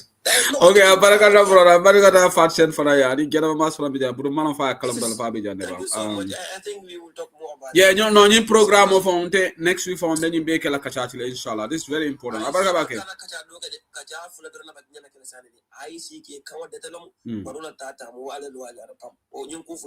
Abaraka my brother. Thank you. Fatsen sabale nimbara. Seku. Kai kachawo den ko ente sisukulo le bala fase nyinki jafaro wartal de no ente be damin Seku to nyalende sannen dun talla fenko to bari mbeno adama falera yolle be Facebook live min be keri ambe wolle la moy kam fanga ko ke je bar Seku no Seku opposition wol nyanta diamulale e nyanda diamulale fatsen nyanta diamulale de na leader sol fango ha yaje mandin kol kamin fo toto ni mam bataka bula kolon kono e bondilal ka batale wallahi bondilal ka batale de andu nyin 2026 ni Gambia be tinyala nyine fe na be didala nyine tonya te ku sedi li wallahi baronyol pareta min nani yake ne ke be murana njane kadi ya haniko nga fat sen sabal min nadi ya mo siata ni forum wol kono ha avec mol be nyoni nin kala mun abe min tole say ngodi am fatsen juba iba ngola fulate ku kili ngolom mol ibe ni mune fango fola koteke wala nan taka wala fonko ntema mi rabi koteke patibe lola Gambia kono mimbe kuma fola banku di wol ko mbe nyine kala ya tara UDP man mi fo usenda abo man mi otije usenda bo ya bele fo banku dingol yeko ninnata Allah balu wala kole ya Seku nga usenna video ko to doje no nga kabune foye akoye wallahi nani man karte ke so dina lun social samani boto sanjan kemen wulula to meta balu kumbola le wi man boto kata wuli fulani fen andu wolu nga ka fo ina nali man teke nyaton ko tijang lun social samani boto sandal si kemen wulula wolu ni ko Gambia di woybe man boto sanna kemen wulula jumale be alawa oto bi moti nanan ka balwola mote fem fala Gambia di wole usenda bo man min fasila e bar ni yela di amo falin nim moli be dil kan nille jow yata fira honati billahi adama baro ko nyimman saya aya fola ka dingo ay wala sacrifice se ko moye dingo ni yota ko mi neta tulo na ko hako ngile dia mun se min moy opposition leader son Hussein Dabo nyol mama kande nyol esa fali nyolu Allah fo adama baro e ko ali min ke 2021 nal kaliba kala albe gambia bele fala dak saya kumo sile fanan ka wofo ba mbe nyine kala wonte de saya kumo nyili la fitaka wala ba farser yala même problème odi men nyanta ke la refariti ni listo membe jang ajibe million keme yawle di Anthony R Sekala West Coast 2021 million keme jo koli memu na kamana ko million talulu ni sabewde iti amira fa bi anu hansa wolle be election o bana wa amira wolle tilin 2026 ba ni million seku ntanga odiye di dada o dan ka fo moli en ka fo ko ali carte ni nal yaani nal di wol yon ko e bardo ko le bembulde kantu mili be kelantema mili be kiti o tayla wolbe NPP la kantu million wuli keme saba million tilile dun tawalla account o tay min tala nyotem sa ya tol ya mira wolbe tonya fala min hani wolde tonya fala sekun tol carte fayla la kumonte pati leader solu mili be man saya nyinola wolle la kuma kango ba kinnala IEC ya lo mune be keri ya lon ko tonya nyili paretal wolle nyantalo la kaytande IEC la ko Hussein Dabo lo kaytande IEC la ko 2026 Gambia be ke fret IEC ba tollebu 2026 to nyaay sabati nyimbanko kan ba tollebu kan to mol le pareta sela mol batatale mol batatale de niyaje Amadou Babita lola kaytande ko alikalolu mo bale kay itola jambali mbali sambala kitela mbali soronnale alikana sila ntolle be man sayala nyili lota daoda yeloye bonnem alkana sila barobe tambila la diata miya ko unko seku diaspora ya no 2026 alimbe ngata Gambia e ntolle mani sannati ntolle ndawali bondilalti tolle mu korda sannati ka do fuka modum dige billahi niya mo do la ndawali bondila fa janni be dola jibili fa bonna fa jibili jola fala kuma ko be folale ye ni adama baro control ta carte fayla ko Senegal wol man ke diaspora comme Mali man ke diaspora tiba son tol mu dim kuru wala ti mi yati na ni li ba fala ko diaspora wol ta carte fayla american wol kata european wol kata dula dol do bar afrika danda nyala wol be binale na carte fay ko Amadou Ba kalo kay tandila ko momo ni tata Senegal ko ne di wa itata dawo da Gambia ko la afrika ko no hanal yeddi wol mi wulu jal nyal di wol be na be mo Gambia di wol te carte fay ay ñi pareta la lim fadanga pare bari farse na député wol dum fanan fo wol fanante fenkela do ñinto bang député wol ya seku ni yajibe mon tol tutale yale ka Gambia di ñimme jorti ku ay Gambia faale dak because me bili na ta député bungoto NPP ngol ga fay bantale akatale ika pass le because itolle majority ti jamae min fo wala ka wala ka je to ni yajibe tolla député li milia lon koy be UDP opposition député lu mo se bile mu no bari ate tambila no ase kanyandula soto kante woli bu député bu ko ku yate nyawnya ite fenno la tonya thank you kuwa sa kuye nyawnya ite fenno la je no se ko abala fa war haba yalo fa se lafte menke ndolla jam fongo hani UK jang ika patin dingol jele man kanso do bari ka noise le make yale la kuma kamo hani yafu hani ata kuma mboje ba dunia sa lonko député wolde jo koli la ni appointment no e nyanda fo le control man songala because jo koli iko million tang lulu ni sabale dun tala account 2020 o mo sifa jumale be o kala si chairman din député tambe lota podium to national assembly yofo NPP ngol ye ila majority user but Gambian also salon ko ñin député wol ye fo kumo fone ñin député li balantala wo mu toñale yes wo mu toñati la kuyanye dai ñanta wo falale dunia ya lo mimbe kere andi tolbe bota tundol kan tundol le carte faye ke sambana wodula ñanta min sotole be wo soto kan oto toli fanam be ñanta diya mulale hani la tundoli ni ñanta meeting wol sotolale ko manyanna kala ko député manyanna tala na la tundo ka sika kaje anyanda kala kay ni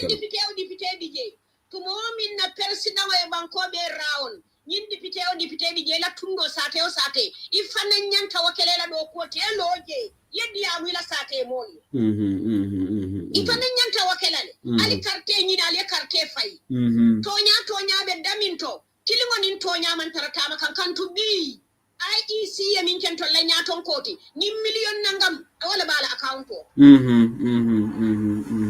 na nyin kerwan area kan sule dulali foye ali ya dawo da malo di kerwa an tundo kan tundu IEC la do kulani bi nyin nangam le bala account o woto ali ngan tesiti ngan na tundo lu kanta bar seku diasporianol kana son Adam Baroye monendi de nkana so ye monen dal nga finti 2026 de ni minti tano this year next year yeta sango tariyata lal nga next year batu alimbe nga ta Gambia mbuka ta kelela mbuka ta fenna na banko nkata wala kuola mbe nga ta Gambia momo ka fa kon kata pipeline nkata janale momo e bota area min na ngoni mendare moman nyanna tare kada siba usenu la korda fon kono fon usenu bunda ha kanta je momo e bota damin to tawo ke to bota damin to je lonne taje molle fanan bije mil fana je lo ini yede tenyola abaraga fatsen ye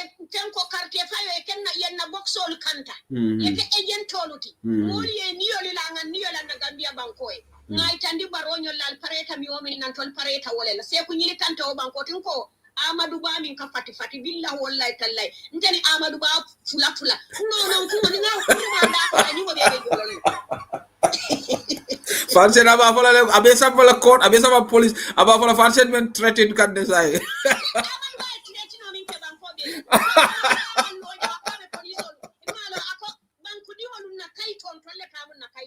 Amadou Ba kalo kay tandi ali kalo lako ni mali man kayto di momola mbal sambali soronna to atama banko be le trading ay bo se kunni Amadou Ba fula tanyo man ta bulaji be andani nga bulaji anjim kasa tanne bebe jona abaraga wa fansen abaraga wa fansen jiso botale jarama sibe jele bam ibe mute le dem butu malon fo ajaratu jarama mas bismillah alhamdulillah welcome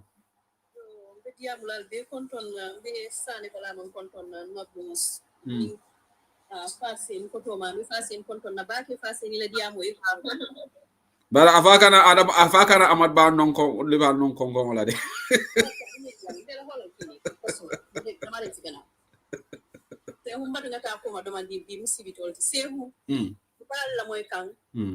very interesting conversation waldo le kekan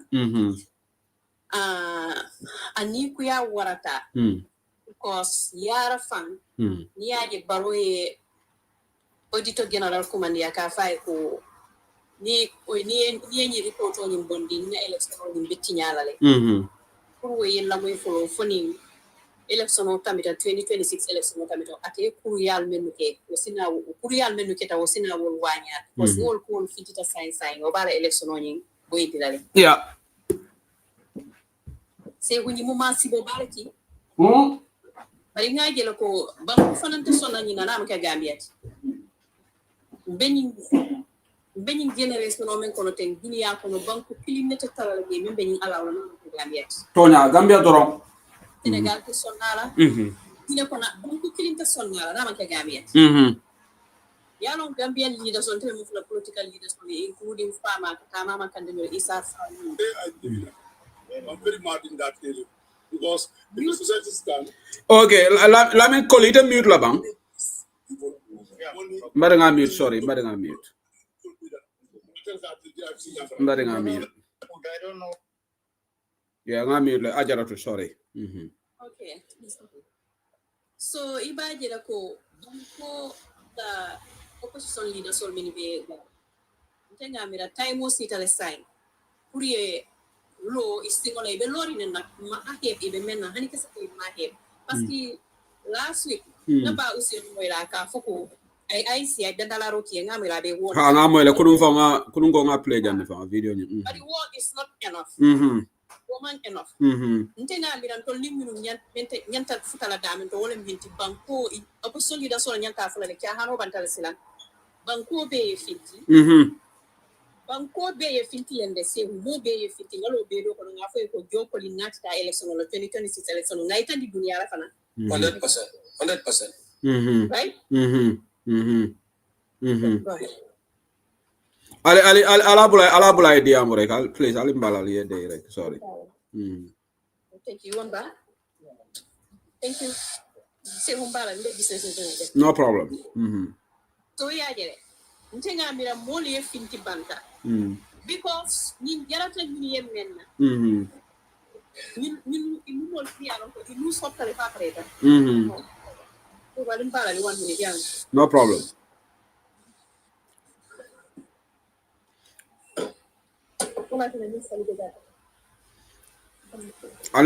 it's okay ajaro to be busy but ala point bang nin topic is very very important election a 5 tilling melbe election o supervise le nyanta tilling nale non dem bem famol batande kande because ni modara election la mel nyanta kitio kuntula wolbe adam baro fasa ka be kole ala bakele hani banku dingole karto fa ntoliye isana ganyota ya sika ya dila nyene kada na 2021 so fonga nyi nyato kuntu sayin janaba be wole fokam fatsel be wole fokam nim sande balama anin na broda nyin podcast lamera bunu mate tolon nak janaba ajara to is a continent wala ni pareta okay okay so sayin tenga memira tan ndo momento wala ni ko Gambia opposition nyato kol min yalon koy no opposition nyato kol nyen banko be nyanta fintela resi ko parce nyanda protest la de fatsen nyanda protest la nyen nalde yeah so this is very serious matter because mon kalo banko kan banko nyato ko minister bumburu ngolu ikalo ka fo alkalo le ko al foreigner register bi al register somal kana sila kula yenana election ni hanna ta belebe nyala banko mo be siala population mo be jumi la ne be la banko karobe le tie suku wallahi ikafo alkalo le ko andu nal baranta punta attestation o dila bal skitin dila le bal solnal yewol tretin wala yena mo demba sabali kalo minister bumbur nga ka fo mo ko hanna ta ye lole be bonna to be mo la back state house mbe o fala sehu mbalo fana lota kay tan di jine fulol lako jine fulol be jurumiri be siari Gambia kany kono nyame itol la siate si Gambia fulol dabul no Gambia jine fulol be Gambia to wuluta jine fulol bu Gambia na ko no be mu jine fulol le ti Lancaster wol be siari nyame ikafo wol yeko alikana sila fenna ntol la banko president mo fulol le ti no manan ko be mu fulol le ti hani chief justice mo fulol le ti justice minister mo fulol le ti te ho balolo ta o be fo be ni election kilingo kuna how many million dollars you want to share ni returning officers all account to kiaman aisle kiaman 300 million yanaba 300 million dollars is alaji maman gay fango dingoy nalo fananga mansila amammalu akate fama election lungo fama telephone be je pour ka wo makoy ate mantara do ko la mantara do kan tan solo dola mo position soto ji what is going on Gambia? Gambia non tuloye nyimbe be lari nyoka be siri. Hani opposition leader sol la voice more sort wala because ni se woni ko UDP la youth leader le demonstration organize. Taji la DDC ani ni dolu ani mi yano ko hani UDP dol be je sila finda bay dindi ngol lem. Bari party leader ni anomalan ko ni UDP la zikiti ko nyata step talale yes step tan kana party mo bakun yes step ta kana ni party dol jibe yes step ta na jibe be militien wala ne du nyola ban dego bring ala e moment dalu men ni ala ko yete mari anda madi ngole beti ni yotala ayete dana wala kamana dunya kono ala kulli hali hanni basiri la mo kono mari beta ragela e fa jani ala be saya dala ay balwo dala ay saya le foloda anata balwo da jani ala be banko dala ay sangol foloda nata banko da pour nse jahal no le ngafa ko sango be dano la nyaadi le ala lo tabune kam bari mo be kan jomoni ni kay tan de ka tilim ala kulli hala ta be lo be jihado le la an bi la banko ite pare le jihado la ila banko la fa prete ka dende karala tonya tol be kamfani banko be kamfani ni opposition leaders deserve to for UDP le family because koku na ko le ata be kilo UDP le kali ya je be woni janto len bi tuta bari be continue la hani ka bi ning adam baro musla ha ten to ning adam baro talala de musla ha ka lami to ning adam baro talala lafte wala long because ning election ko ta fori sol fota dunia ya moy handi ko be wulambe kelo ba ta le jibo tamota ko no la because a kitare fa fanta ni ko kito yele kito fay bari janni election be kan to na point to so mento wala nit ko how many $1 million ko muta ka talam banku din kilin molte ma afta gambia mol be so faka nyame nana si no mol bula je ngata election lan to ko len mu refle wala ba fala fiata wala man fiya anyway sport counting so wo fanan point be mbulo fanan tole andu nsafa ko nga point jamala soton simir men chiro me yalon ko to le Senegal ko karandala bari nata tambin na jere sewu because Senegal la election nga jelo no ma ka tale fo kay sometime ay ta fu how many weeks di sol ñinte fitila mo kiline kana ka dante bari ni election men tambita de yaje Senegal ko le hadama din jelle city sewu ka ke sindi blackly ndela tal fele je ke city len tulle je tebi sono ke muta ke city ke la voters ka muta ka jan pour menu yalon koy ka bona Guinée Bissau ni Gambia ni ngab Gambia fanan to moy jere pour kana Sénégal la élection ni ta ka carte o fay Macky Sall price stage bari Sénégal di ngol le wuté ni le fanal laare ni pareta ko be le fanal naji mu fangole nyaaje ten ka mo muta ke city ka dol muta naro le wolti ke dundi bugol kono ke sindiji ke aras ye ñi ñaaw ñi meji fo élection o banta to Gambia di ngol ñanta ñante o city nak du o daire ni election no batala fo baro ni sunya nano patir be janja because nte an be don la wala fe because tawtale moy nyaana mo la koy ko be sunya la le dia ko ya ni election ba sunya la amat bakka wala fate dimba sabar ngol ko wala fate baro fon ko wala fate parce que yalo ko Gambia di ngol wol fate la le de kan du nati mo la te be frustrating they don't know what to do ye plan bi la de wala mitin sa nyepin kan sunya diata ku yata andu yenyi million men di se wo man ka da matu bi million fendi la ñu na ko tanke ebe infa yalo ñu mu 2021 maybe be mendi la dista wala be si yala fa ye bawo ye compensate wala le minke o ya di la le pour election bari say be pare la fendi mo me ñi election la jatta baro ya be la ñi numéro mo ma be 100 million di le la hana tra gambe be sinklale gambe be sinklale be banko le bilam ba domola wallahi baro ko kele to wala be siala because aka pareta ay ko be la so ay diantol fana me yaron ko to leta mun na banko ta jaranye ko be la ba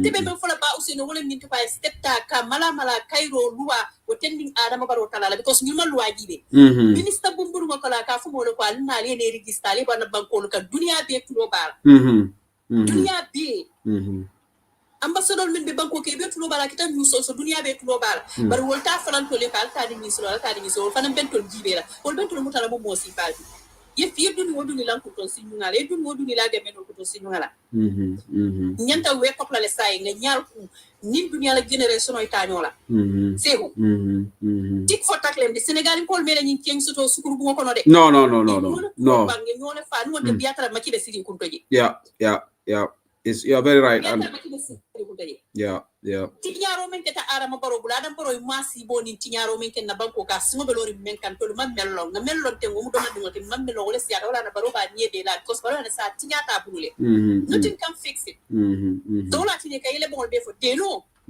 italiano ne me ane ka diamu te so ali nga diamu no fa ni ko anin tine men fala momo ni ala mbeso jata ken dani si mayala ali la banko ñiña ñing election min kanata musula kanatu mankoto momo nin kay ci kunto be te bulle hanni be mun kala ni mi yake be ta Gambia andu ni mari yake alale yake la banko le yake la wudu dulale ala si jolo dunya yi dola alkiya tonya rande dia mo le gabe finting ngam faytani adam barol ala tra kure man ke je ba dunya saro ko ñi ne kita hanni election ka be kala naka sulu ñolu balo na ko par ñu yeñu folano na folo ko nitita yam force nitata namba ñi mena wala na ta wala fi sata nga tudde ku manke inva jada ba ni wogal hanni suñaro ke ba jala molse fundi banko molse fundi volontaire nga fa election nga fole kabri wato alman dangu so ni alaman tangala fitino ke taje baro is responsible ana la mol ay responsible parce que banko de wal fititale parce que dunia fa ko le jibe bari maya sila ngande peaceful party leader hanna tarako am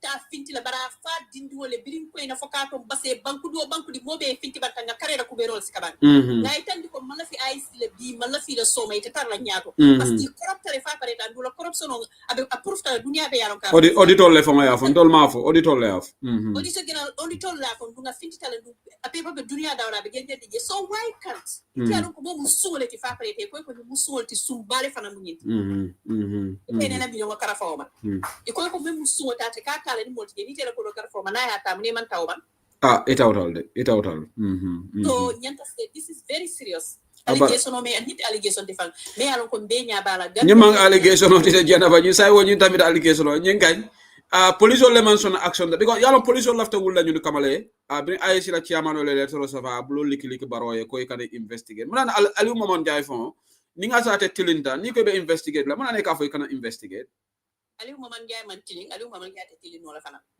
because million o memba bombo ko Aliou Momon Jay le wolon ke ba ni ne yalon ko ay jublan men ke Gambia banko ka tele yalon bari yalon saya yaro bende batun kan wala alama jam falam bela bari atele bela banna ke bayla ala kuli hali banko di wol ako momo e singola ka si fiti ko mo ate bayla ala kuli hali bol be fala ko ni mindole to ko ti singola milon le kan ka mo kidin damata ka banko ni ta ka sacrifice wala mol be fala ko ni l'hôpital di ko to batambe Gambia ite ko ite be kel ite bo milon o kanta to do male ko bo la le di baleji momo yaro ma te resla anu ning ala kititala jambe non momo ni salte dua momo ko be kuntla ni election ya don be mo halala dingol tali ngam bulola na dua se woni salita salwati momo ko be dun ni election ko be Gambia non ni le tali be simolo la kala ma ale mari ala mari kiti ni mari tema amen musumu ke musu konto musu la limbe kala dua nyantale nga dua kabiri sa bulola bari membe kala moli finti banta ka finti banta kay tan di barola ko ninjo ko litita bi ningi hawma something seka parce que yem lenke fatte nga safe banal baraka bondi kela krosono ni tan di dunia la kay tan di barola ko nitita nana bawo ba tele natra sembola ye fonni tata election la anything happen baroni wolle be held responsible absolutely kambe no simbando nga fo barote sira jam because election man fair because pour fol bembule me yaron ko million sol men yaron ko wolen kasara kany ko ko na baraka ala jaratu baraka thank you ni ko wata bakele se wu bari alinga dua fananke yeah inshallah me nyindi abo continue la Monday nim sane balama we continue talking about this because it's very very important jaratu thank you so much yeah ni se wu no ni ko me ben jan fo ala alo bari ala kitila ni barote ma inshallah yeah Gambia da male fana besona nyina sinilo ko Gambia ko la dunia ko na Ahmad Ba is very selfish atem opportunist lord Ahmad Ba nyong ateni Ismaila Cissé be manya sifala o banko kam fe buka kala mo lo fam Ismaila Cissé be mobe attack la rek Ismaila Cissé you know Ismaila yaro wala be to Ismaila Cissé je because Ismaila fana if Ismaila man integrity soto among more ate dal banko be jututala le ko mo jutute da ko dikku la nyam diga Ismaila jili wala nyam hada ni talo ni ngaje face ko ngata bala den to kala mo yar because mule jututa Ismaila sele bakale ni aje ndaba ko jam fara ko to bake ko mala bro daw mun al ko to manen bi jengo fana mutte fana ko to malti so ko wali okay ngauna sa baraka ala jaratu jarama bas thank you so much for your time baraka okay mbari wolu mbe programme kumfala janne mbal be tentola bake mbal jayla wala keta ajaratu nyadama masti mbe atentola ni fatsen sabali ani sane balama me alonko nay interesting analysis ke on IEC inshallah next edition of Current Affairs show Monday ni ala news yama me continue la nyinkatala sane balama will be here we will continue to have a more elaborated discussion on this okay I have a meeting 4 o'clock nyata meeting do atena be mo party quality meeting was scheduled 4 p.m. So abemo UDP quality. So nyanda tala meeting wala nambe program was stop sign. But inshallah mekarna la sibito and we will have maybe a longer edition. Not a monkey be meeting what if we'll have another hour here. But I have a meeting that I have to attend in 15 minutes. So my program was over. The other thing last time follow esa falla interview kunung objection killing already nama agree but Monday we will agree on that wall in coalition issue. We should not go by 2021 results because New Wolong Otobaro has already won. That's completely misleading. And I'm surprised telephone journalists of JJ because coalition is not about the coalition talks is within the opposition. So why include Barrow in that? That's illogical. Because when we say coalition, it's talking of coalition of opposition parties. So if we are going to go by the 2021 results, UDP lay majority super. But Nico ni wolon kon by Barrow win na pare. Why Barrow could see opposition coalition be? I thought the journalist would have put a pushback on that, but he did not. Because man kuma wax lolu kon ñu faté Barrow moy why Barrow could see opposition coalition. So lutanga indi turu Barrow. Okay? Yes, within the opposition, UDP mo amon majority. Te gis nga wax bi dinañ ko wax yaga nañ ko wax. Gambia, we try to reinvent the wheel. for them si aduna parti bo xamne mo la upper supporters koku mo de jité coalition bi man musuma gis ben deka kuko xam nga indi ton so lan laaje question bi they will never give you an answer so la to anybody ban deka nga gis a smaller party lead a bigger party in coalition amut fen si aduna because even deka yo xamne dañ am 50 plus 1 second round we the party with the highest number more they lead. So UDP more a majority of the votes in Gambia within the ranks of the opposition. So if we can such a amursa ñu upper NPP. So mandema nya opposition be. Let us not try to make this thing too complicated. Wow, we should come up with a formula. What formula are we going to come up with? Delegate system? We did that in 2016. And UDP still won. UDP candidate won, delegate system. And this time, I am not going to accept, I'm not part of the UDP officials because college. So I am held like wafi. UDP sunangune every party they 100 delegates. That will be the biggest mistake that UDP will do. Because what is going to happen, hypothetically, if Sobeya brings 100 delegates, UDP brings 100 delegates, GDC brings 100 delegates, which is even unfair. Because you're going to have a party like UDP bring 100 delegates and you tell another party bring 100, which are not at parity. Parity, therefore, equity. We are talking about fairness. So, ni sunyo manko ni lata nyokan it will be a fair candidate do UDP. Yo anu ninta the primary sla UDP. We have to agree with the results because new results are favor da flambe withdrawal. So ni formula be koleral. Ni la fi da Gambia about 2026. Suñ bëgg Gambia dem nañ bay lamin bi. Nañ bay di parti small parti amut fi Ousmane Sonko wax na ko Sénégal Prime Minister Ousmane Sonko mu ne anybody ku wax ne small party ak big party amut yo amulo waxulo diga. Prime Minister Sonko moko wax de. Xana yena gëna understand politics than Prime Minister Ousmane Sonko. Ousmane Sonko Sénégal la ko waxé mu ne anybody ku wax ne small party amut big party amut yo amulo loy wax. Why Gambian ñoo de wax li ne small party amut big party amut. Say ñu dëgg ko ci TikTok bi.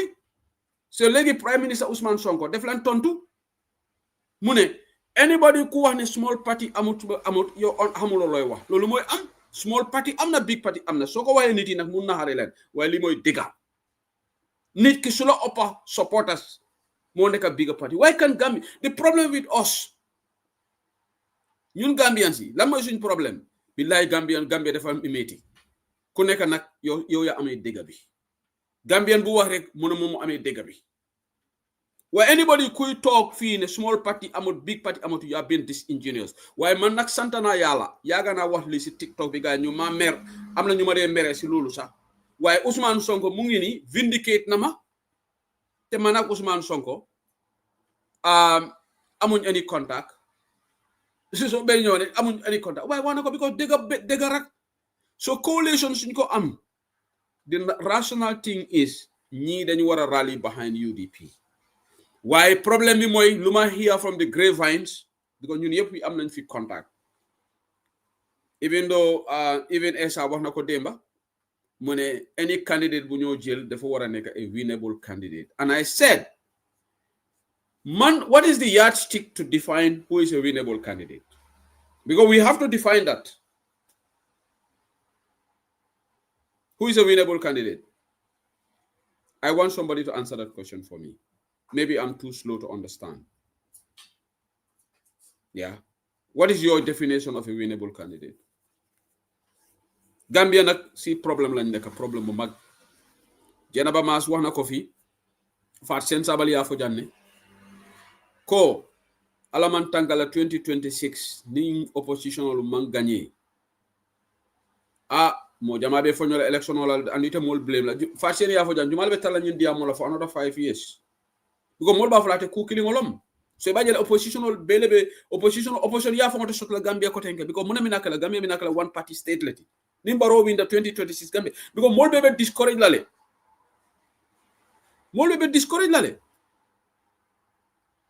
alinga tonya ko wala na ñu election is very very important less alinga na bankoje bining dole be diamu ka même manke non momu non UDP supportati ako tonya Gambian lu nyanta nalal nga UDP tambindi ni UDP ma kenge bondije, and this person is a non-UDP abka UDP support ako tonya baro nyanta talale.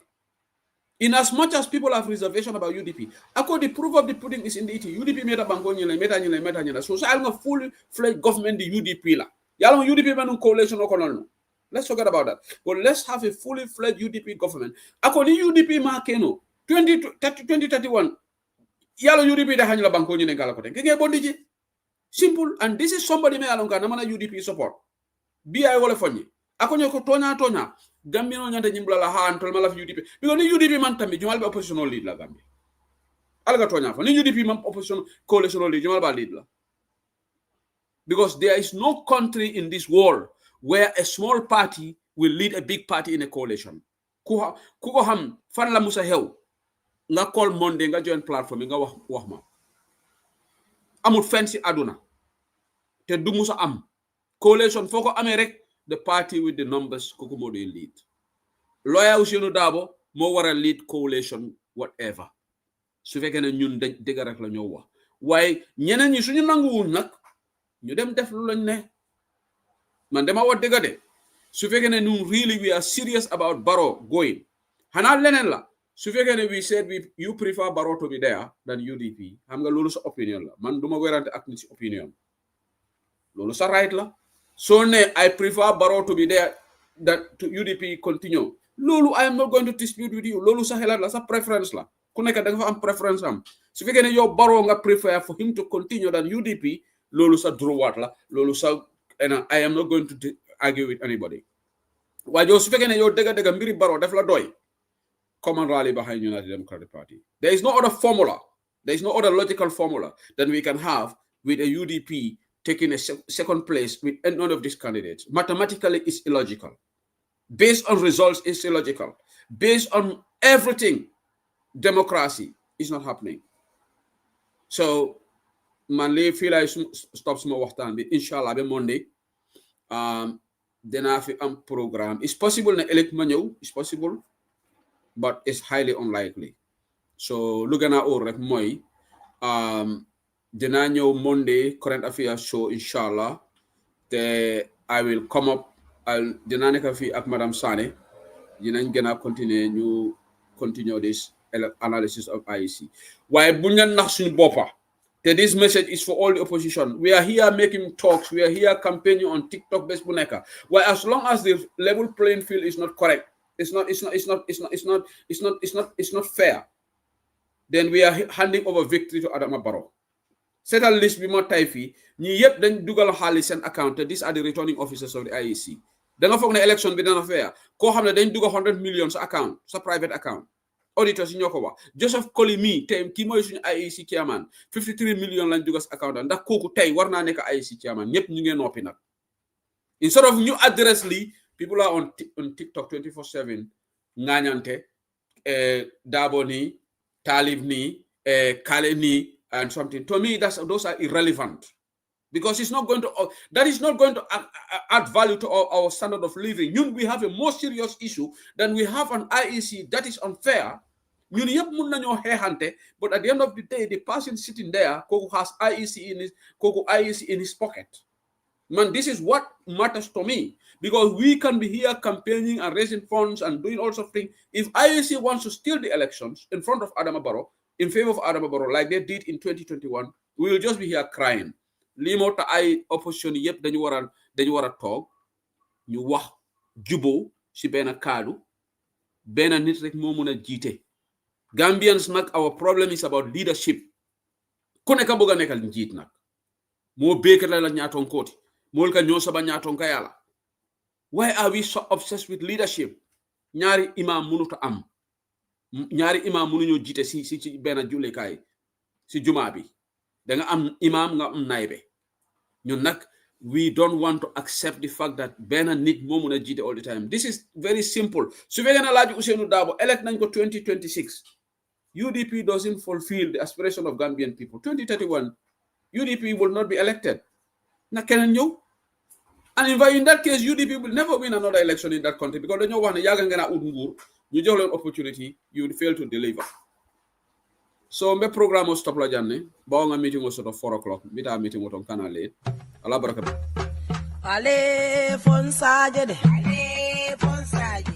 Ale fonsaje. Ale fonsaje. Muna dabo sanka baluo. Ale fonsaje. Mbe useni dabo julalema. Ale fonsaje. Juloka manga maje. Ale fonsaje. Ni aja manga maje. Ale fonsaje. Suluo simbeneleda. Ale fonsaje. Useni masata. Alale amansa andi ale bonsai mbaro da bodima ale bonsai mbaro da bodima ale bonsai enu mukunda da bodima ale bonsai alale bate jola ale bonsai masole bate jola ale bonsai aye gambia bondi bata kono ale bonsai maje modu bele sewota ala benyin kiraye ale bonsai maso benyin kiraye ale bonsai usen bodanyani dobo ale bonsai dobo gae usen ale bonsai anata kombo tumami ale bonsai londo nata kulli ale bonsai okaelo adabo ale bonsai ayadogu oge gambia kaya